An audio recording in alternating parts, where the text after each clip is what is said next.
think we should be rocking and rolling. I've used these before, and they've been solid. How are they right now? I'm hearing you real good now. Okay, sweet. I was a little worried for a second because it changed your octave like one up. So I thought I was just going to listen to the Mickey Mouse version of you the whole pod. That'd be kind of entertaining, I guess. It'd be funny for me. I don't know if it'd be good for the listener. I mean, as long as that put you in a good mood and that translated to your performance on the podcast, Yeah. I feel like that's a win-win. Yeah. Well, I'm always ready to perform. So. All right. Well, welcome aboard, man. I feel like I should have some champagne or something to clink you with. Yeah. Well, I have some Screwball peanut butter whiskey and yeah, and a Vizzy. So. What's a Vizzy? It's like a cheaper version of a White Claw. Okay. Well, great to have you on the show. You know, just coming on here a lot more and talking shop, because one thing I've learned about you is you know your stuff. So I want to get more of that out there. Yeah, I really appreciate that. Bit of a nerd, and then that carried over into football by accident. So things are good. I feel that. Speaking of nerd, I spent the majority of my weekend playing the Spider-Man Miles Morales game. Have you checked that out? It's so good. So good, dude. I love that game. All the Spider-Man, some of the PlayStation like exclusives that I'm sure they're like leaning into PC now are just amazing. Between that, God of War. I recently started playing Ratchet and Clank, which is awesome. I just beat it yesterday. The Rift Apart? Yep, Rift Apart. I just freed Pierre the pirate, so. Cool. It's really good. It's just, man, I wanted more. Like, I wanted it to be another, 10 hours or so. I could see that. But, yeah, that's awesome. Sounds like we're playing the same kind of stuff right now. Which is good. Yeah. I just got that, upgraded PS Plus or whatever that came with, all the game collection stuff. So I've been, working my way through those, basically. That's why I'm playing that right now, and I think so. I've never played a Final Fantasy game, but I heard about them, and they're all for free on there. So, oh yeah, nice. All right, I'm excited to hear how that progresses. Final Fantasy is a weird kind of rabbit hole to fall into, because they're very weird games, but they're good. They're very good games, but they're very Japanese, very very Japanese RPG. Yeah, I could see that. Apparently, I was reading about it. It says the kind of system changes, so it goes from having RPG and turn-based, and then all of a sudden it kind of morphs into a better version of that, where it's more like Assassin's Creed in the later versions. But yeah, they tend to alternate almost. It's turn-based, and then the next one will be that.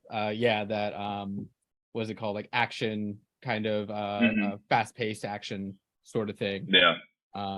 So yeah, it definitely changes up quite a bit, which is cool, because it doesn't get boring that way. You know what is kind of getting boring though is waiting for DeAndre Hopkins and Dalvin Cook to land on teams.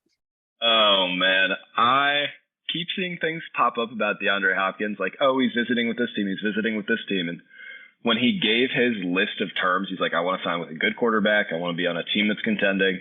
But then he's visiting the Titans and the Patriots. Those aren't the same thing, big dog. It's so strange, right? Do you think that he's not getting invites from more competitive teams, and this kind of what he's having to settle for? I think so. I saw this kind of thread on Twitter the other day. Is DeAndre Hopkins a top 5 receiver in the league? And some guys were bashing the table. They're yes, he's top 5. It's stupid to think otherwise.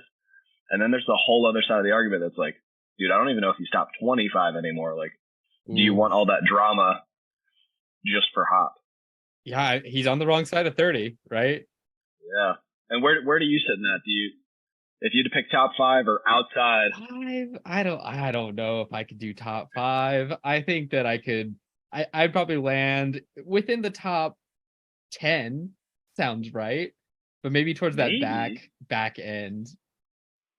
For I don't this know. year, maybe. It really depends on where he goes, though, right?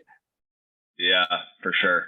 So that'll be interesting. Like you said, though, I mean, Titans, Pats, geez. When this all sort of unfolding, I think I said it on the pod, I didn't really see a whole lot of landing spots that I would view right away as a downgrade from going from the Cardinals, because that like terrible situation they're in, Kyler might not even play this year. So I was like, yeah, anywhere he goes is like an upgrade for his value. But those are like the two spots. Yep. The Titans and the Patriots are the two spots where I actually don't think that's the case. Yeah, let me go to a run heavy team with a bad quarterback. D-hop to the moon. Jeez, yeah, no, exactly. In both cases. Yeah, as you start looking at Cook, everyone's pointing to Miami.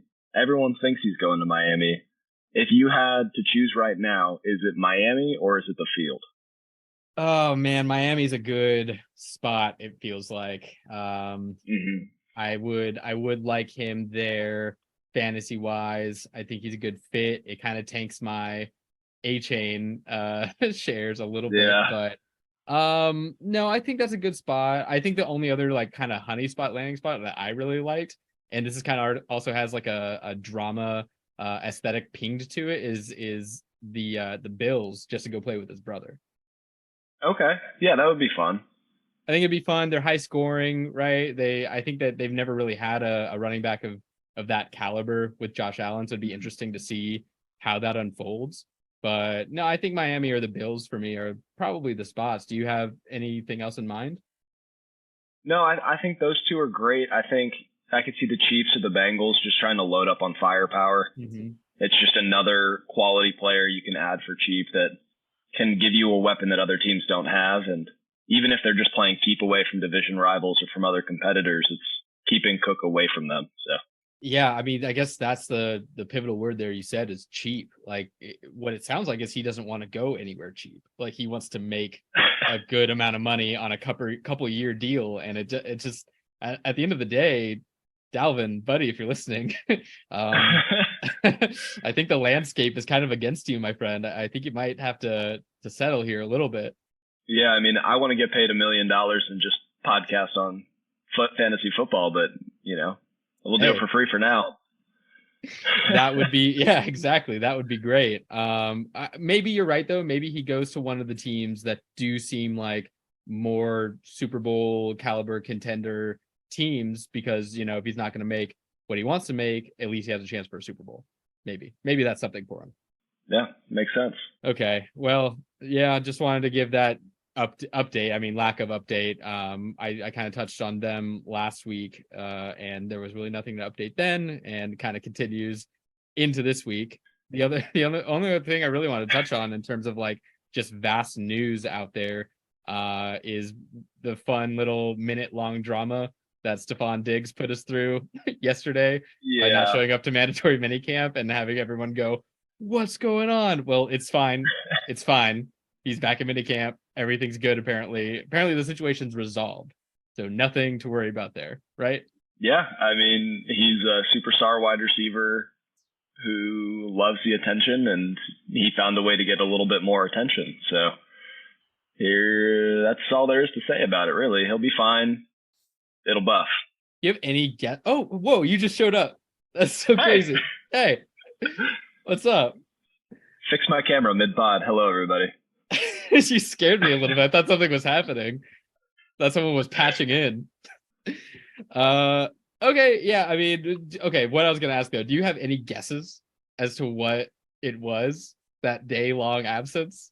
I have absolutely no idea.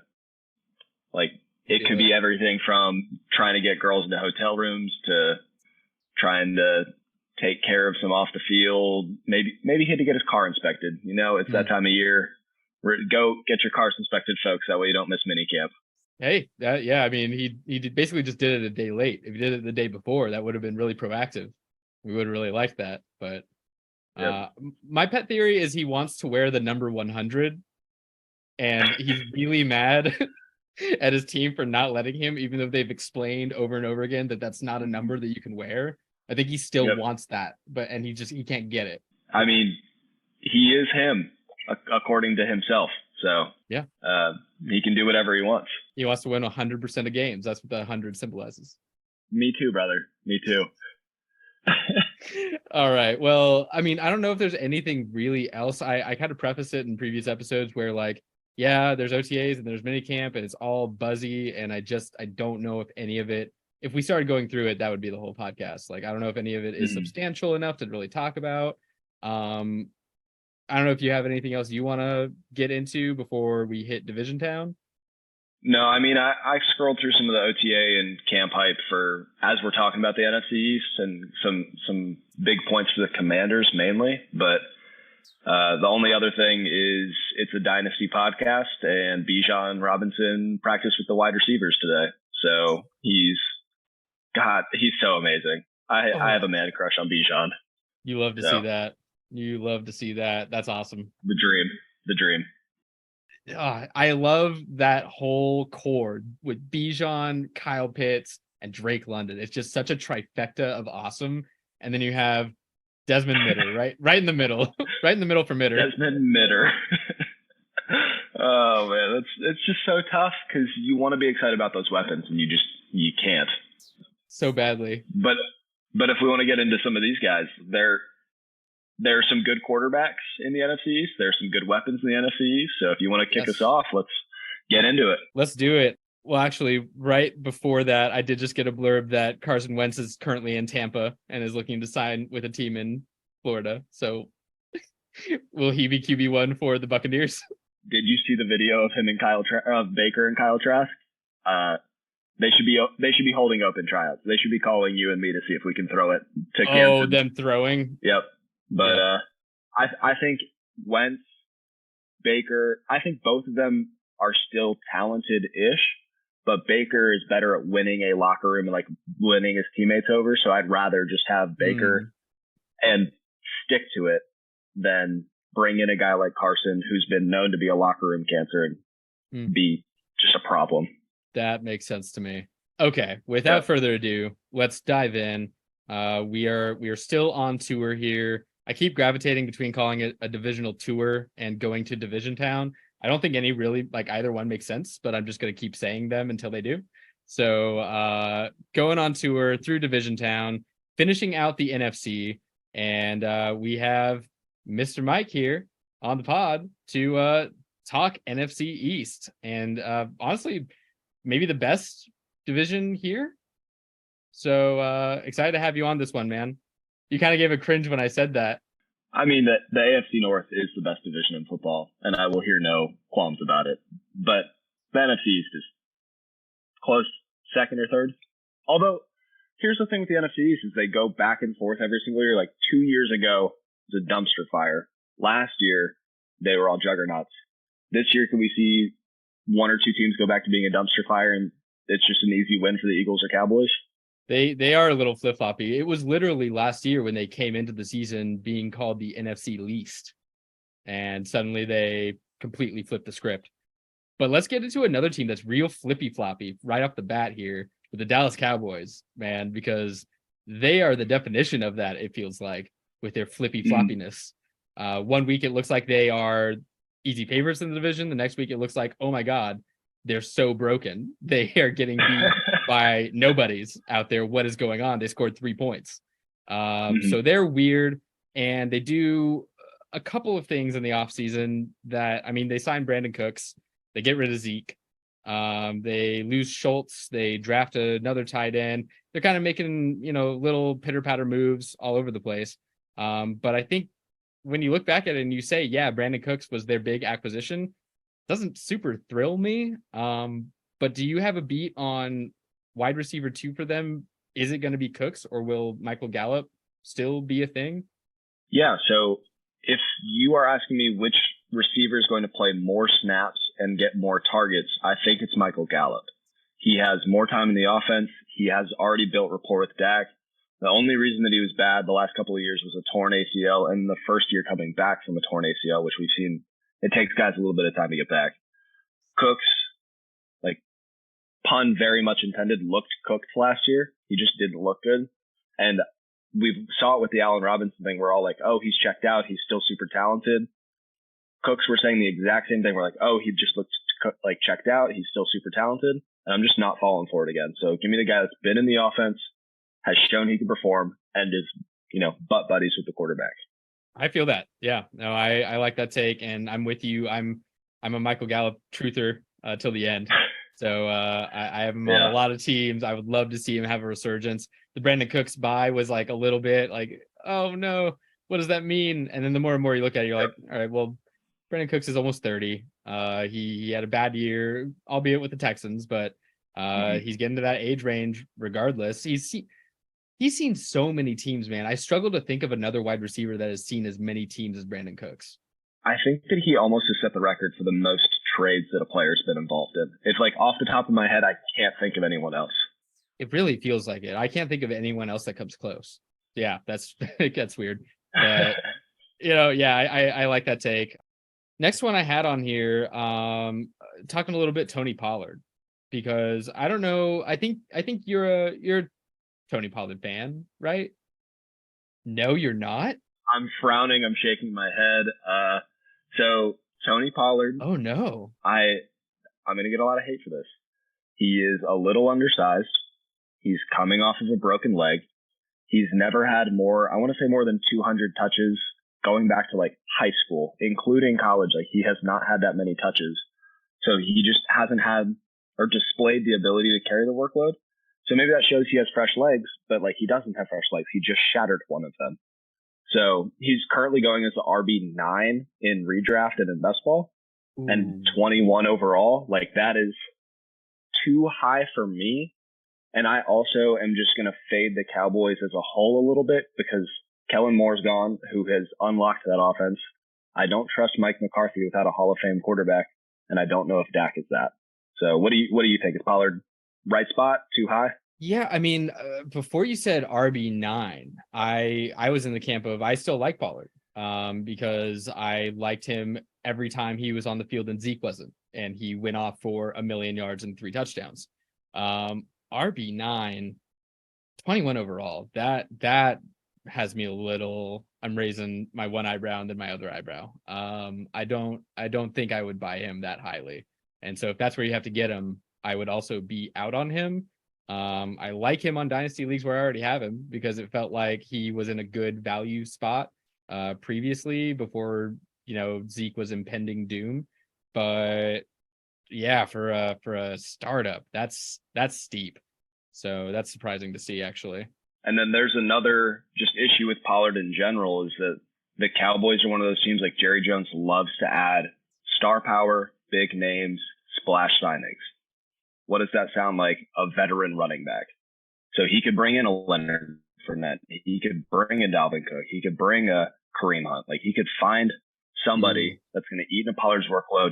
And now we're just talking about Pollard as the change of pace back again. And he's been excellent in that role, but his efficiency has to die down at some point. I don't like that. I think you just spoke Dalvin Cook to the Cowboys into existence because that feels really real now. He's looking for a big payday. He's looking to be famous. He's looking that star on the helmet. Oh no, that's Jerry Jones written all over it. That's Jerry Jones. You heard it here first. Dalvin Cook to the Cowboys. That's Jerry Jones music, dude. I hear it. That he could totally do that. That's actually a little scary. Okay. That's some good insight. Well, you touched on Dak. You said he wasn't a Hall of Fame quarterback. I think I'm with you where he certainly hasn't showed that to me quite yet. But in terms of rankings, I think I had him on Keep Trade Cut. He is quarterback 16 in a startup, which seems a little low to me. But I wanted to ask you in terms of where he's valued right now, underrated, overrated, or just right? The old Goldilocks equation. Yeah, just shooting from the hip. Like I just did a dynasty quarterback rankings. I think that's a little too low. But if you go back and you look at his games played in the last 4 years, so 4 years ago he played all 16. Then he suffered the injury to his ankle, only played 5. Then he played all 16. Then he played 12. So like if he follows that like back and forth thing, he should play all 16 again this year, and then next year he's in trouble. So this year I think I'm in on him. And there's zero process behind that he was hurt every other year. It's just, I think it's funny. I'm going to say 16 is a little too low, but with Kellen Moore gone, again, like I'm just worried about this offense as a whole. Like I do not trust Mike McCarthy. So if you can sell Dak for a quarterback you do believe in plus something, I would try it.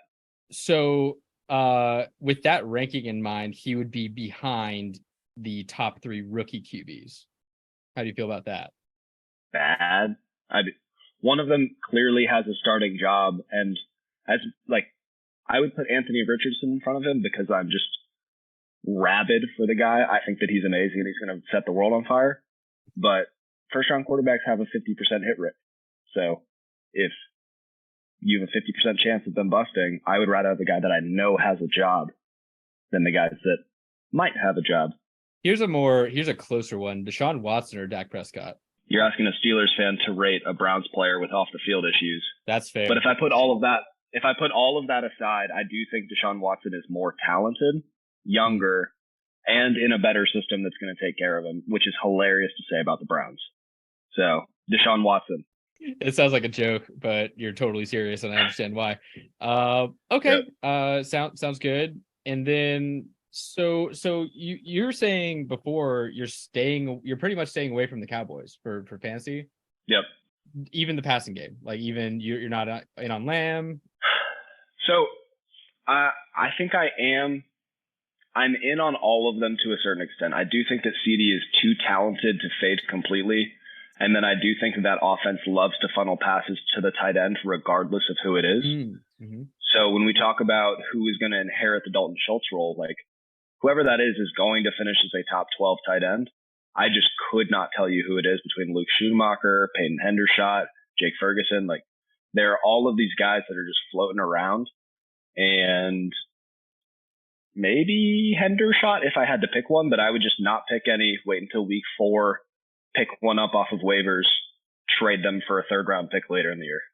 I almost feel like it's going to be the last guy you would think. I feel like it's going to be Sean McKeon. I think it's going to be their 4th string tight end.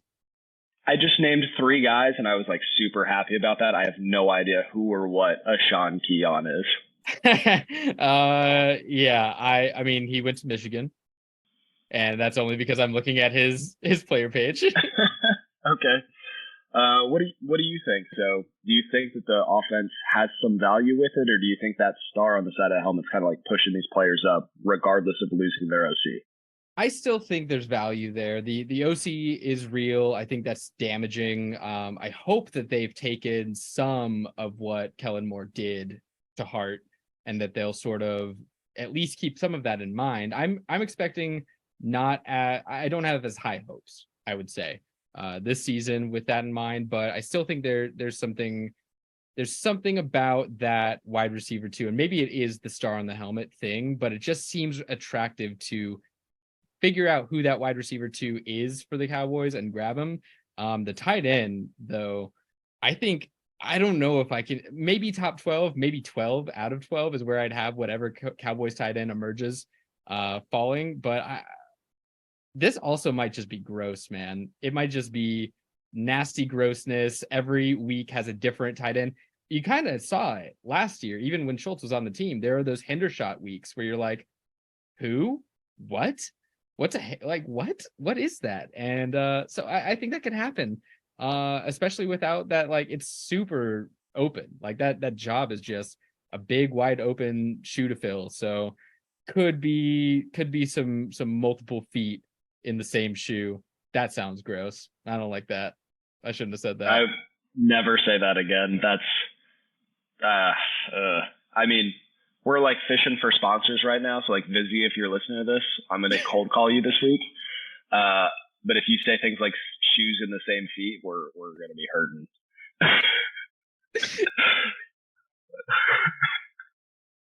But like last thing on the Cowboys before we move on to this next team, I think the biggest value that can be had on the Cowboys right now is the backup running back to Tony Pollard, because we don't know who that is. And in best ball, redraft, and even in Dynasty, nobody knows.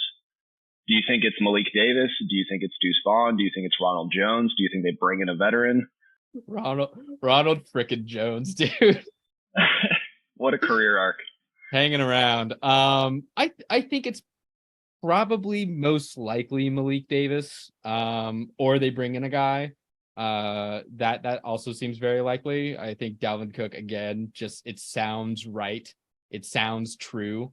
So keeping that in mind, I think it's Malik Davis. He showed a little bit of some juice last year. He's coming into his second year.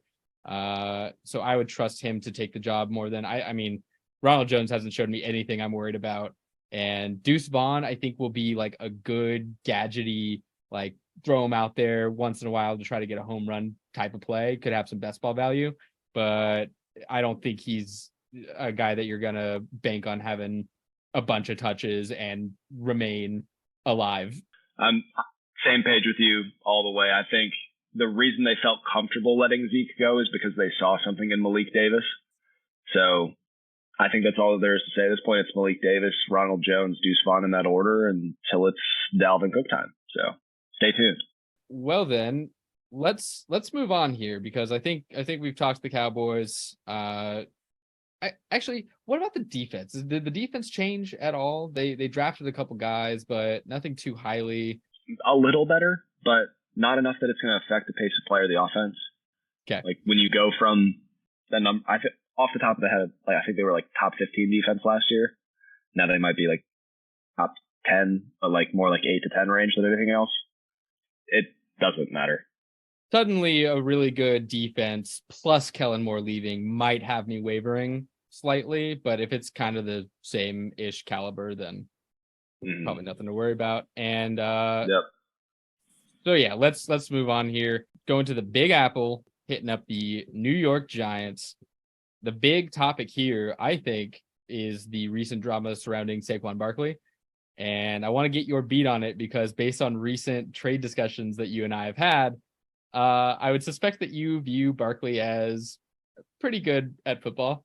I know that from firsthand experience. He went to our rival high school. I tackled him once. Whoa. He didn't get a full head of steam. Yeah, I played defensive end. I like hit him as he was getting the handoff, so it was like super easy. He ended up going for like 200 yards and 6 touchdowns. Wait. You clocked Saquon Barkley? No. Very lightly hugged him to the ground. You dragged Saquon Barkley to the floor and you sat on him? He was a junior. I was a senior. He weighed like 160 and he was still a fiend. Bro, I cannot believe you pancaked Saquon Barkley. Yeah, just manhandled him. And now the Cowboys are calling me. They need help on the defense. They're calling you the Giant Slayer. Yeah. But no, that's Boston Scott. But as we talk about what Barkley's going to look like moving forward, I still think he's great at football. It's very easy for a player to say they're going to hold out in June. But with the running back market the way it is, he's not going to get much more money than the tag. And he's not going to get many more years than what he's already getting. So I think he'd be silly to not take the $10 million and at least have a job for this year. So I actually traded for him. I'm pulling this up in RPG Demons. Shout out Wally. He's my boy. Preston real life. This trade, I know the trade. You had a pillage party here. It's Barkley, who Preston is worried about him holding out. He's worried about him not playing. And if Barkley doesn't play this year, I look like an absolute goober. And Judy and a 24 first for Preston's boy, Desmond Ridder, Treylon Burks, who is everyone's breakout candidate, Kendre Miller, who is in the RB3 conversation for this class, and then Laviska Shenault as just kind of like a throw-in gadget guy. We'll see what he does. So I'm a believer in Barkley. I think he plays this year. What do you think? Well, I'll tell you right now, I'm also a Barkley believer. I think I let you know that I have him as I don't know if I couched you in on him being a top 3 for me, but I think I at least said top 5. That's where I see him finishing. I'm not worried. I think that it's really hard for a player to sit out in today's football based on how the NFLPA handled that whole debacle. It's increasingly difficult to do that, to actually sit out in games. You lose a lot of money, and then your future year is also kind of jeopardized. So I think he'll play. I'll say right here, right now, that trade is such a smash for you. I looked at it and I was like, oh boy, Mike just got a huge upgrade because, I think when you speak it all out, it makes a little more sense to me, especially because I know that Preston likes Desmond Ridder. I don't. So that's my personal bias in there. And Kendre Miller, like you said, could be RB3. I think that is very much still up in the air, but could very well be RB3. But yeah, man, with what you got, I think the first down to Judy, with Saquon on top, it was just check, check, check. Like Mike just went to town there. Yeah, but so if Desmond Ridder becomes the starting quarterback for the Atlanta Falcons for the next 10 years and is throwing to Pitts and Pitts in London, and has the rushing upside that he does, like, sure, not a bad trade for Preston. So go get your guys. It's a very gambly trade, and if two of those gambles pay off, then he might have actually raked you over the coals. Like, we might look back and say, oh, no, actually, Preston just completely decimated Mike in this trade based on what happened. Yeah. But if one of those guys ends up working out, I think it's a little more of a fair situation. But just face value-wise, I think specifically for this year, I think you destroyed it. And I think when I punched it into keep trade cut, you were like 15,000 points of value over. I used to use keep trade cut. This is a complete aside. Yeah. It's useless. And the only reason I ever use it is to be like, hey man, look, I'm overpaying for your guys. When, like, I don't believe that 3 Ronald Jones equals a Tony Pollard, but sure, here's 7 nickels. Give me $1. Yeah. The trade calculator used to be kind of cool, but now I think there's just so many people using it with an obvious like age bias going in that it's less useful. I like to use it for the rankings just to be like, this is where a large segment of the fantasy community views these players like just ranked back to back, and then I like to sort of punch holes in it just for logical talking points. But that's about all it's used for these days. Yeah. You wanna get back into the New York Giants and everyone's top 5 quarterback? We really should. Top 5 quarterback? No. Oh no. Goodness. My heart skipped a beat. Daniel Jones. I don't know if you saw this, so I tweeted out, like, is Daniel Jones closer to the top 10 than we think? And somehow, like, all sorts of people caught wind of it. Everyone started retweeting it. It started like going viral, and it ended up with like almost 1 million views. And most of it was just people being like, what, this is garbage. But when you think about it, Daniel Jones finished as the quarterback, 9 last year? Without looking it up, name 4 Giants wide receivers from last year. Isaiah Hodgins, Richie James. Who they added. So they added Isaiah Hodgins halfway through the year from the Bills practice squad. Do I get a half point for that then? I'll give you a full point, but Isaiah Hodgins, Richie James. James. When was Richie James drafted? Was he drafted? Tell you. Was he drafted? No, I can do this. Sterling Shepard, always on the team but never out there. Did he play? I don't think so, but it counts. I think he's on the team. That's 3. I got this. Wan'Dale Robinson. Did he play? He tore his ACL. So when you named 4 receivers. One of them only played half the year. One of them only played a couple of games. Like, he was throwing to literal practice squad players and making them useful. Like, who were there other guys? Darius Slayton, who exists at times. But the point of the matter is, when we talk about these quarterbacks and making their big jump, like Josh Allen made the big leap when he added Stephon Diggs. Like Jalen Hurts made the big leap when they added Devontae Smith in year 2 and A.J. Brown, which now looks like a steal of a trade. Basically, quarterbacks make these big jumps unless they're Patrick Mahomes if they get weapons, which is why Daniel Jones just needs a big weapon. And if Darren Waller is that question mark, he could make another big jump. So do you think Darren Waller's that guy? And do you think Daniel Jones makes the jump? Darren Waller is a guy I like quite a bit, especially for this season. But he carries that big old tag of, it just says like on sale due to injury on it. It's very perplexing with him because we've seen the flashes where, I mean, I don't think too far back to see him as like the top 4 tight end that he was a couple years ago. He was being seen with those guys. He was being seen as possible like 1, 2, 3 with like him and Kelsey and Andrews at one point. So he's immensely talented. He can be fed targets, and he probably will be. It's just that stupid injury situation that you can't bank on necessarily, but you saw him go down with it pretty badly last year. So you just have to, it makes you cautious. But if you want to win fantasy leagues, you have to sort of throw caution to the wind in some cases. And on teams that I'm trying to win this year, Darren Waller is one of my number one targets. Whether it's a startup or a trade, I want Darren Waller this year because if he doesn't get injured, he's going to be a top 3 tight end. And when you translate that into Daniel Jones gets a weapon. Should he finish better than QB9? Logically, yeah, he should. He's got a weapon now. So if Barkley doesn't hold out and he has Waller, Daniel Jones could be, I think when I think about the other QBs, a 7-8 finish makes a lot of sense to me. I could see that happen. With that in mind, do you agree there's like kind of a thing going around the dynasty community? There's like an elite 7 for dynasty QBs in like a startup. And I can list them real quick if you want, but it's Mahomes, Allen, Hurts, Burrow, Herbert, Lawrence, Jackson. Those are usually the top 7 picks in a super flex startup. So that's why they're kind of being known as this elite 7. What are the chances you think of Daniel Jones making it a elite 8 situation? So as far as his value and how it's going to be carried in the market, I do not think Daniel Jones is ever going to reach that point because the memes are too funny.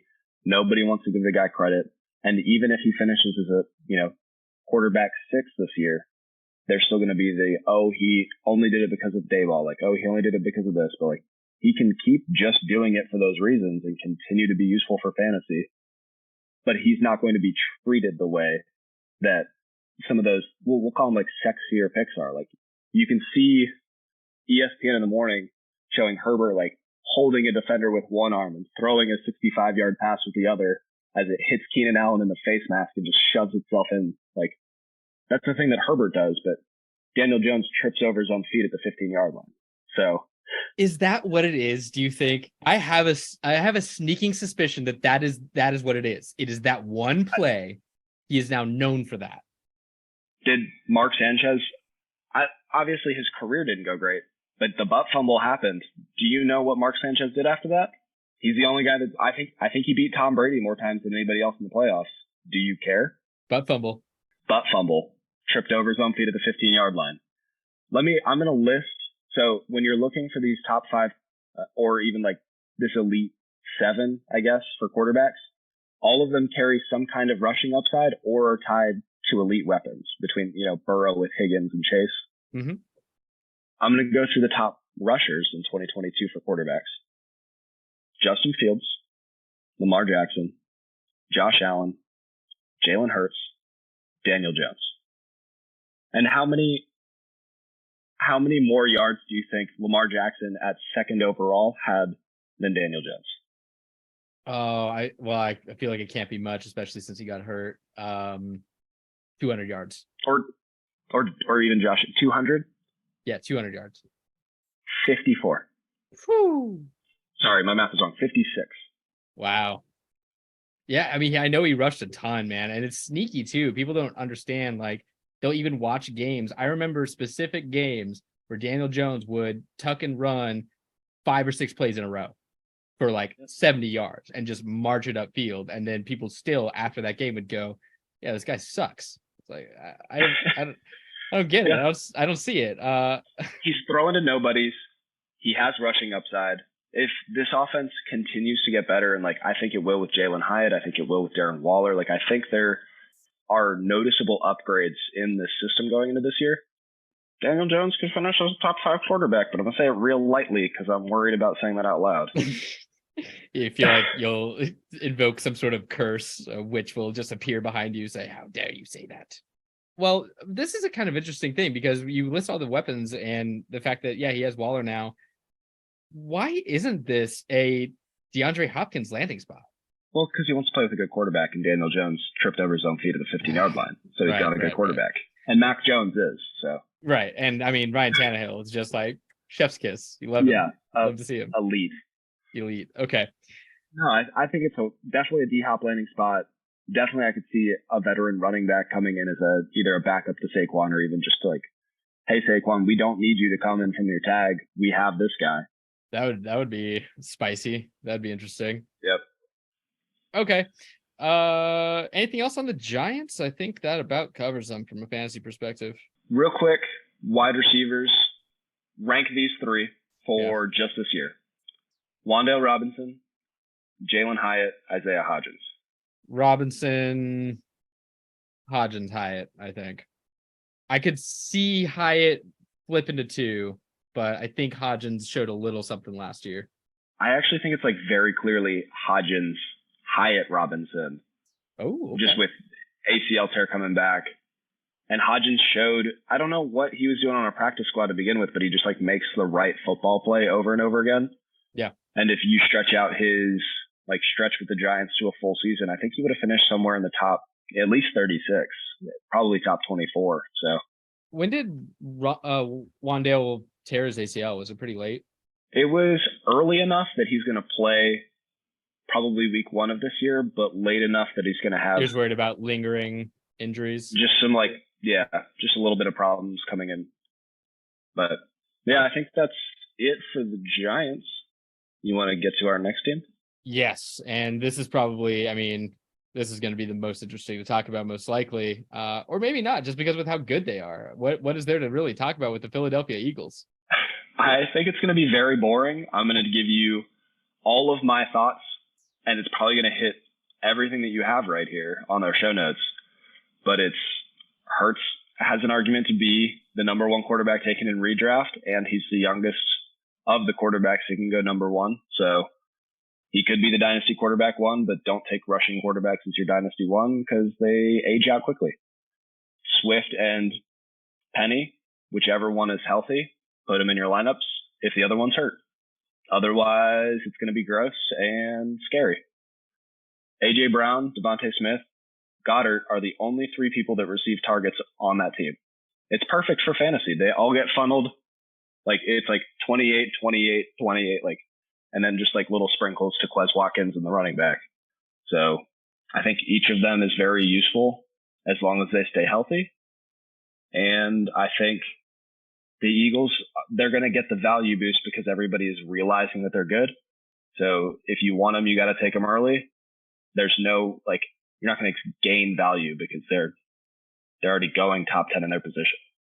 That's it. The Eagles, done. I think, that was very efficient. You just knocked that out real good. The only things I would mention as well is Goddard is, I don't know. I'm just not on Goddard. I feel a little put off by him. I'm just not sure that with everyone else there, adding Swift concerns me for his target share, because I think Swift is going to be used as long as he can stay healthy. Like you said, as long as he stays healthy, I think he's going to be used very often in that passing game. And I think when you look at A.J. Brown and Devonta Smith, I think they're locked in for targets. I think Swift comes in, and if anyone's targets are on the table for table scrap for Swift to come and eat, I think it's Dallas Goedert. Wholeheartedly agree. Cool. And yeah, I love the QB1 Hurts take. I think it's just so there. It's crazy to say, and like you said, I might not even do it still. I think it's still Mahomes if I'm especially in a higher buy-in league. I think you're just taking the safety with Mahomes and not banking on Jalen Hurts to get hurt, because he's a rushing QB and it will happen more likely. And he will also just have even being 4 or 5 years younger than Mahomes, do you think he'll have a shorter shelf life than Mahomes? Because I feel like he will. I think his shelf life for fantasy is going to be shorter because Mahomes has already shown the ability without some of those rushing yards to be the QB1, not a QB1. When we see Hurts, I don't know if you take the rushing away if he is still a possibility of being the QB1. If I don't have a lot of faith that a league is going to stick around in Dynasty, I might take Hurts and, win my money, and then if the league folds, I'm not that beat up about it. But if I have faith that the league is going to stick around and playing with a good group of guys, like it's an RPG league, then I'm taking Mahomes, letting it ride, and like just feeling the safety of knowing like one of my quarterbacks is set until he retires. Yeah, I don't know. I think seeing Mahomes operate still at a high level with like a busted ankle, like with a literal high ankle sprain last year, really cemented him in for me of like, this dude's he's a baller, and he's your baller for, if the league exists in 10 years, he will still be your QB1. And he added Kadarius Toney, so I don't know what else he needs.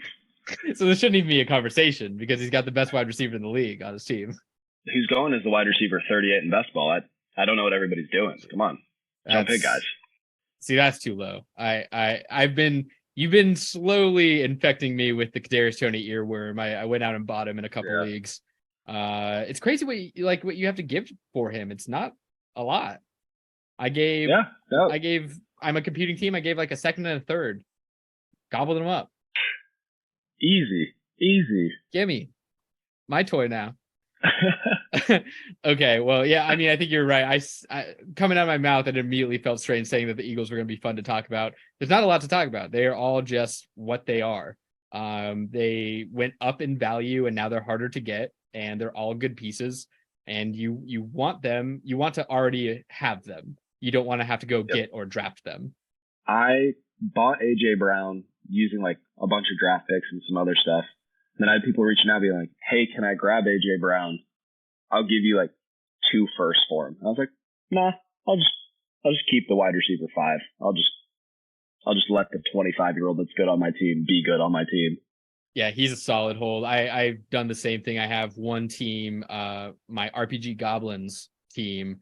It was just a full strip down for me this offseason. I got rid of everything because the team was really bad, and I just needed to acquire. I ended up with 9 first-round draft picks, which then I like dispersed and like gave away for other things and kind of accumulated some pieces there.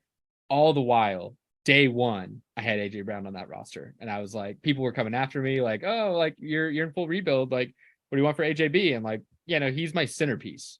He will be on my team unless you want to give me some absurd offer that I would like die the next day if I didn't take it. Like, it's just not going to happen.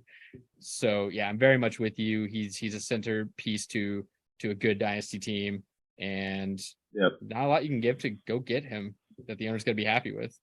Which is a side note to some of the managers that are in the leagues. Like, it's okay to have good players on your team. Like, you can just keep them and enjoy them and then like have fun.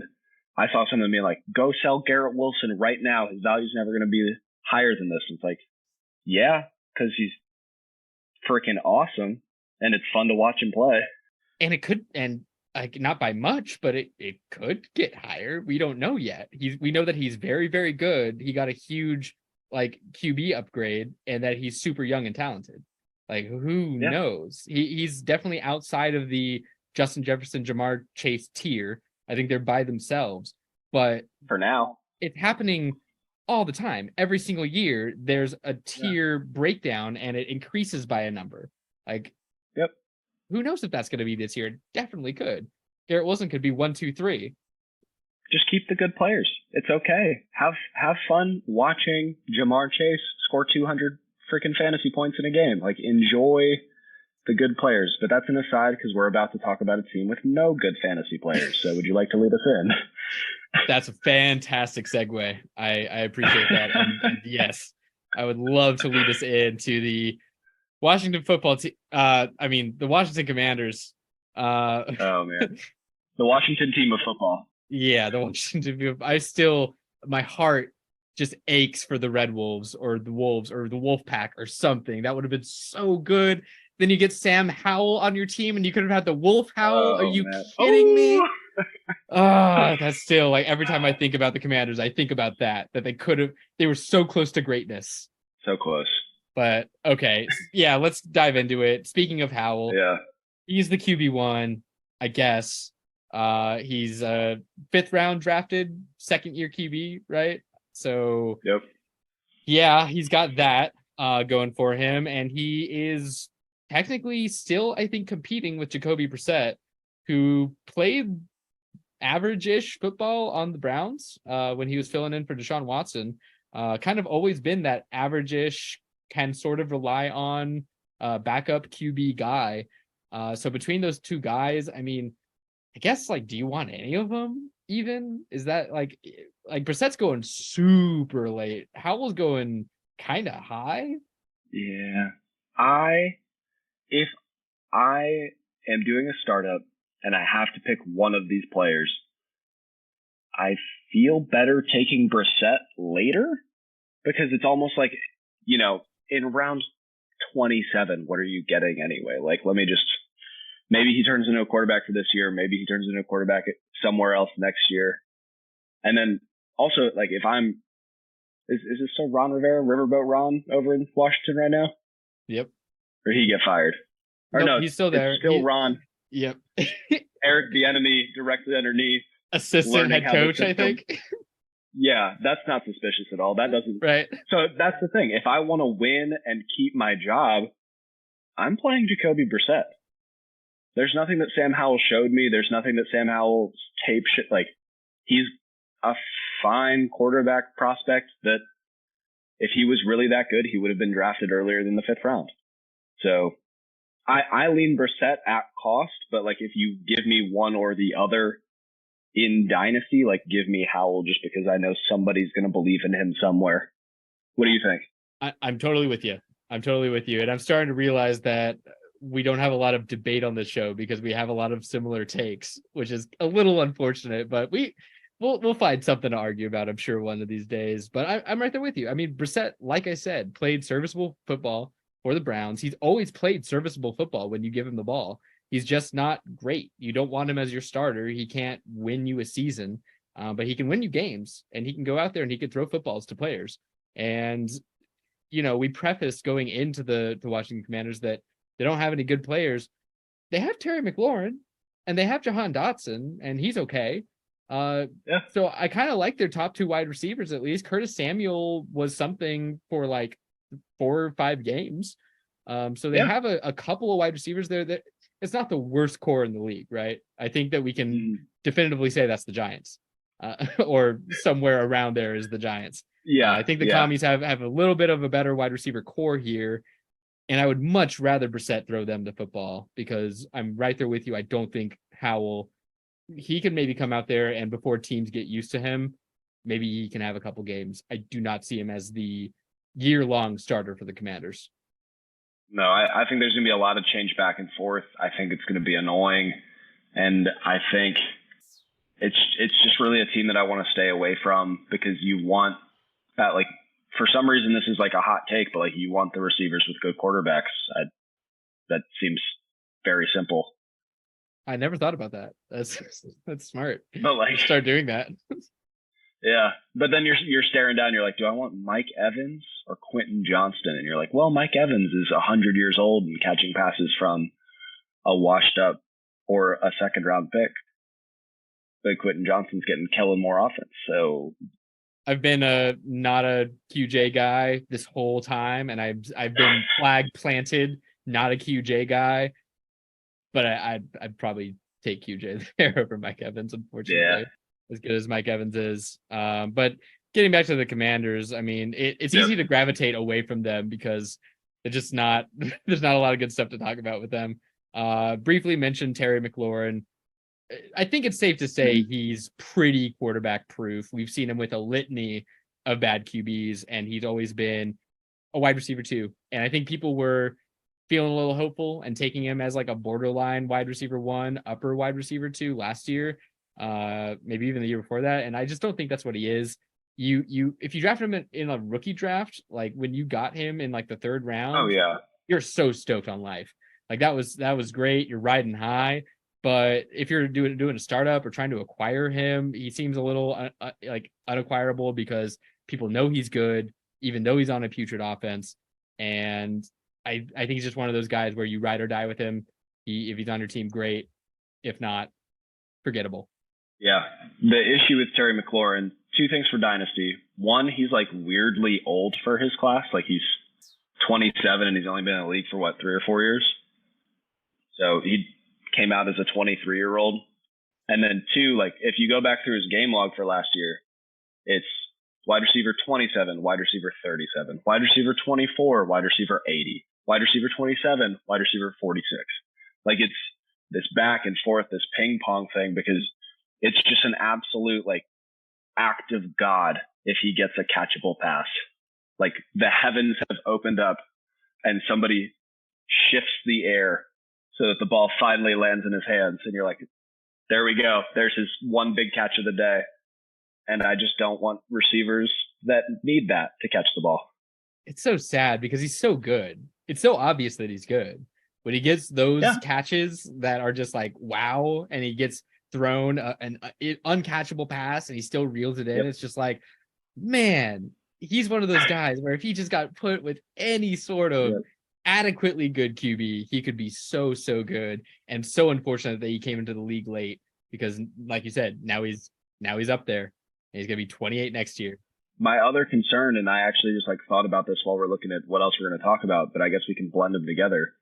When a team takes a first-round wide receiver, that's showing that there's going to be some very stiff target competition in the offense. Jahan Dotson is very good at football and had more touchdowns when they were on the field together, was on pace for similar, if not more targets while they were on the field together. And that was as a rookie. And now entering year 2, like receivers take a big jump in year 2 and especially in year 3. If these two continue to be on the same team with a bad offense, it's each week is going to feel like you're trying to pick the right guy. And I don't know if I can pick right. And I like to do this a lot. So best ball targets is basically what it sounds like. It sounds like you want these guys in best ball, if anything. If anything is the right. The big asterisk there. Yeah. Yeah. Okay. Yeah, I feel you. I also kind of talking about it, it even sort of screams to me more that, I mean, Curtis Samuel could even have weeks. So it might just be every other week is a different guy. That could definitely happen. And man. Besides those 3 guys, I mean, I wrote on here just because it was like a fun the Who pun, but I wrote it's a TE wasteland, like Teenage Wasteland. I kind of thought that was a little funny, and that was good. But also I chuckled. But also sad but true, because like what is this? What is it here? Because it sucks. I told you that I only looked up camp hype for these teams, and there's only one team that had camp hype from this week, the Washington Commanders. And it's Eric Bieniemy. He had 2 things to say. One, he's a little turned on by Gibson. He's like, wow, you have a converted wide receiver playing running back here. Why haven't we been using him to catch passes? And everyone was like, yeah, no crap. Thanks, big guy. 2, they want to run more 12 personnel and they want to use their tight ends in the passing game. So I went back and I looked at the tight ends on the roster. I looked at who can catch passes because it's John Bates, Logan Thomas, and Armani Rogers. If I remember right. So Logan Thomas, Virginia Tech, go Hokies, absolute stud. When he's healthy, best tight end in the league, no questions. No, but he's super old and he'll be fine for this year maybe. But if they do start funneling tight ends the ball, we really want to find who is going to stick around in that offense. And I want to say there's another one that's not even listed on Sleeper. So I was going through Sleeper right now. John Bates is a blocker. All he does is he's just 6th offensive lineman. He's going to push the pile for you. I have to go back and scroll through this. What's this guy's name? Cole Turner. Good receiving profile out of college. Looks like he can catch passes. And if one of these guys is going to be the guy moving forward, it's Cole Turner. But that's like tight end 24. I don't care that much. Right. I think that's the crux of it is, you just whatever tight end manages to scrape out some work here, like what can you really get excited for? Personally, if anyone, gun to your head, you're in a 3 tight end league or you're in RPG Goliaths where it start 8 tight ends and it's like a +5 premium for tight end catches. I'd probably lean Logan Thomas. I liked him when he was 3 years younger and a converted QB and is like insanely athletic, converted QB. So like you imagine he's intelligent enough and he hasn't absorbed as much damage as like a normal 10-year starting tight end would, but he's old now and he's had he had a ACL tear, I believe, the year before last, and an Achilles. Oh, and that's the killer.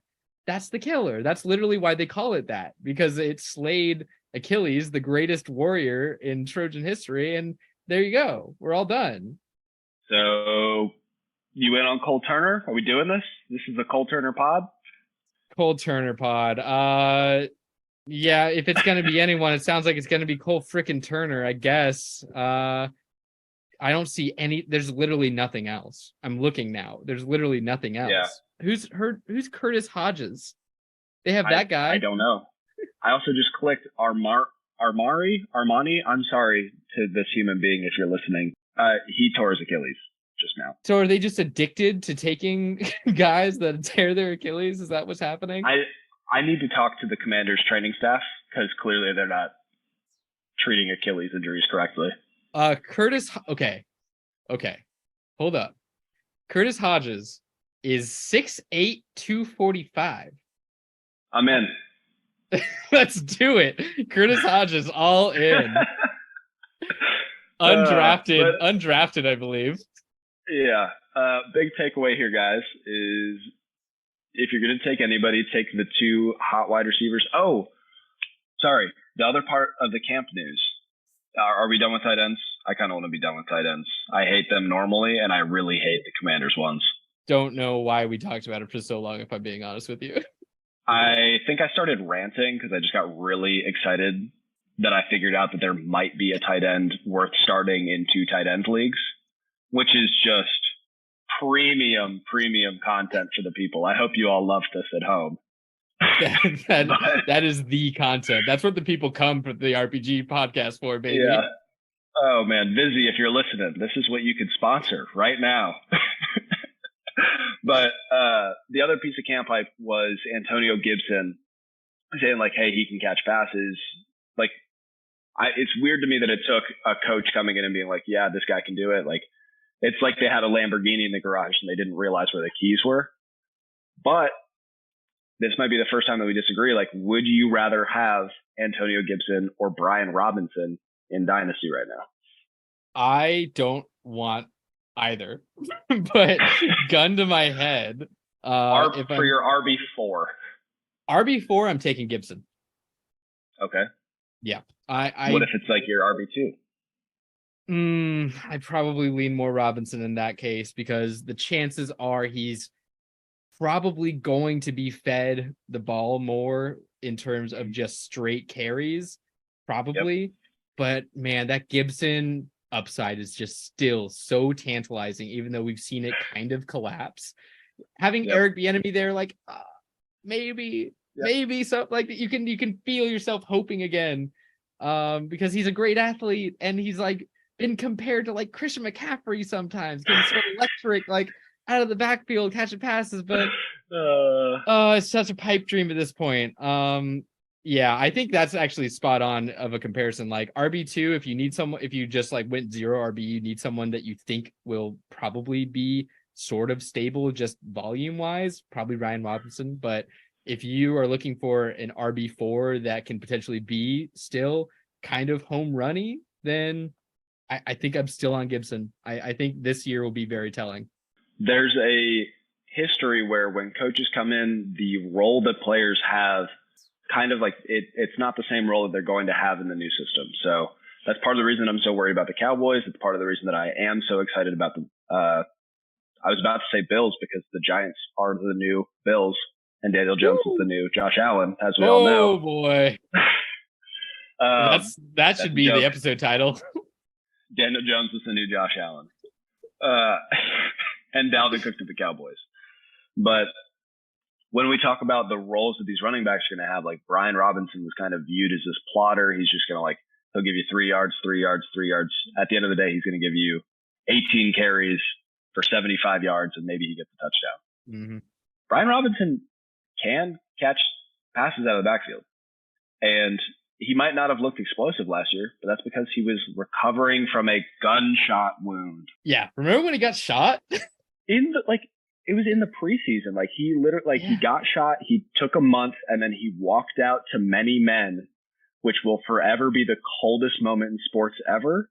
And for that reason, if it's RB2, if it's RB4, I don't care. I want Brian Robinson. I think the explosiveness could come back a little bit this year because I think if I remember right, he got shot. It was like the quad or the glute or something that you very much need to run.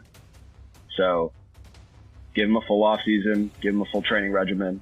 I think Brian Robinson could own this backfield if Gibson keeps fumbling the ball and fumbling opportunities.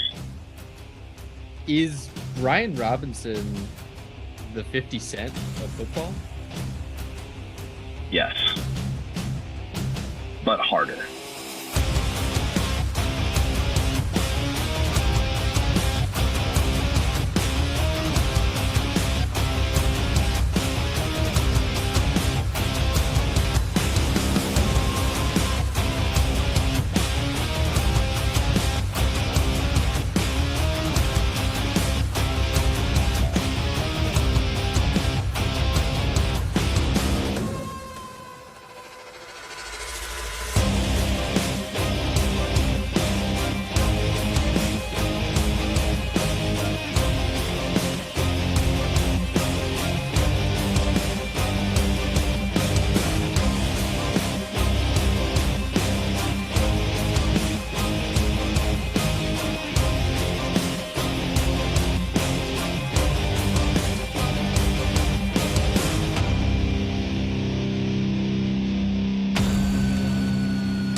That could be the show.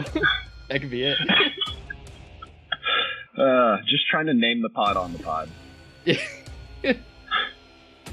I love doing that. That's my thing. Do you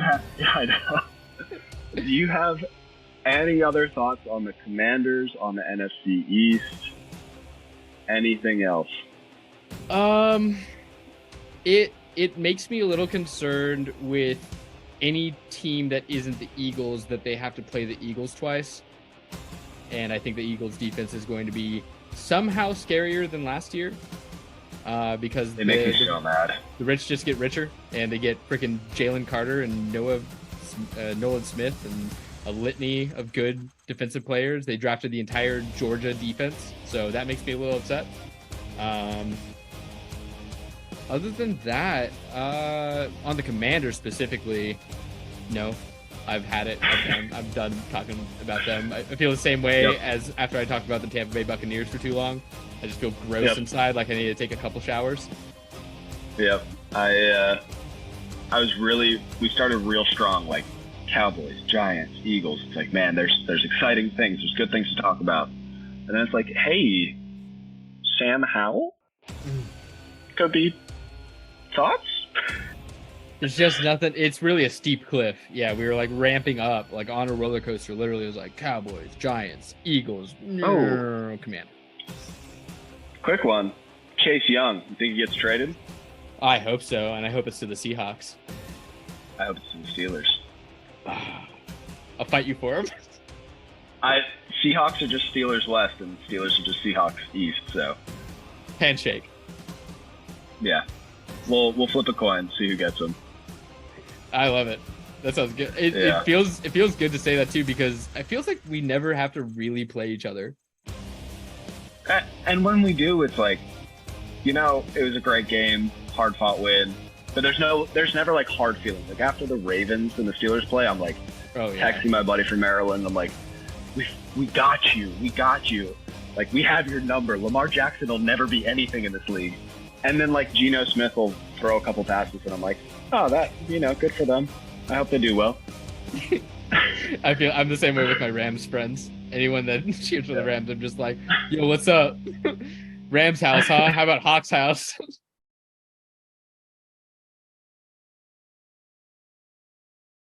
Some multiple feet in the same shoe. That sounds gross. I don't like that. I shouldn't have said that. Butt fumble.